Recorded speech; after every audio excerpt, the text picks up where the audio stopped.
Em 1994, a Sega lança no mercado seu mais novo console 32-bit, o Sega Saturno.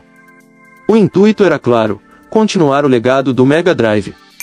Mas uma série de fatores iriam desencadear um desastre sem precedentes na empresa. Um dos fatores era a complexa arquitetura de multiprocessadores de seu console. Neste vídeo, irei abordar um pouco sobre o quão complicado era produzir jogos para o Sega Saturno. Então bora pro vídeo.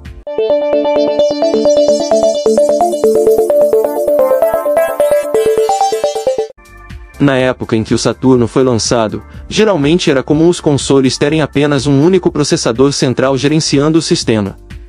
Tecnologias multiprocessadores eram exóticas, mas o Saturno trouxe essa inovação meio que forçadamente. Mas vale lembrar que a Sega, no início do desenvolvimento do Saturno, havia projetado o console com um único processador central. Mas no meio do caminho da Sega surge uma novata na área de jogos e consoles: a Sony. A Sony estava a todo vapor, e trazia para o mercado o PlayStation, surpreendendo assim a japonesa Sega.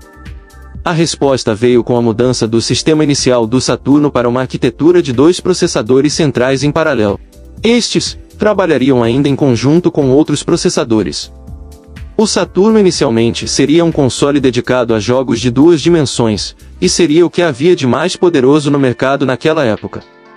Mas a Sega subestimou a concorrência, tendo que criar uma saída de última hora a fim de deixar o Saturno competitivo com o recém-chegado PlayStation. E não era à toa que a Sega estava desesperada. O poder do console da Sony era 2 vezes mais poderoso que o novo console da empresa. Bem, vamos entender um pouco essa arquitetura do Saturno. Os 2 processadores eram o SH2 da Hitachi.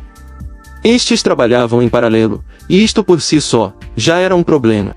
Naquela época, programar processadores duplos a fim de mantê-los sincronizados não era tarefa fácil. E para piorar, usavam uma linguagem de programação específica, onde os desenvolvedores deviam dominar a linguagem Assembly e linguagem em si. Além desses 2 processadores SH2s, haviam 2 processadores de vídeo e mais um processador de som customizado.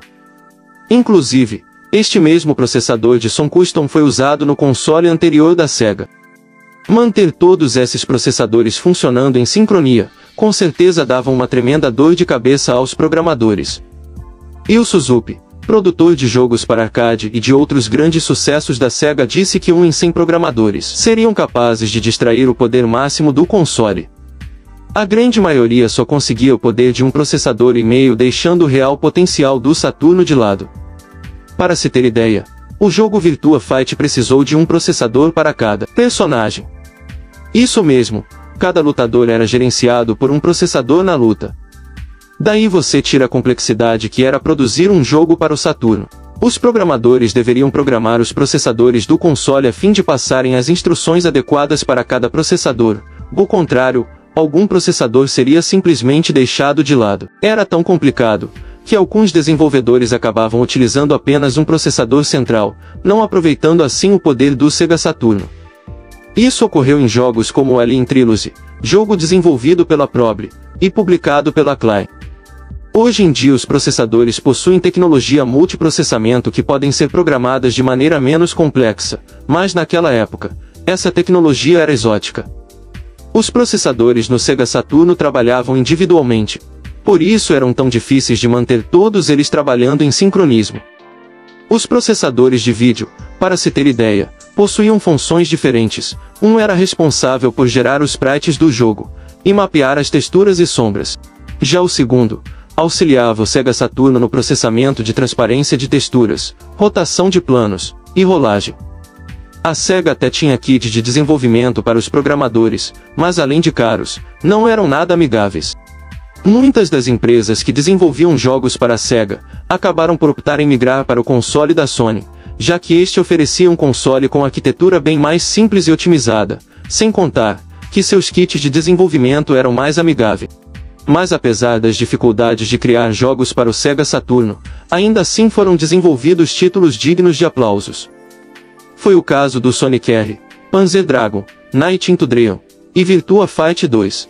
Bom pessoal, espero que tenham curtido o conteúdo. Já deixa aquele like, meu parceiro.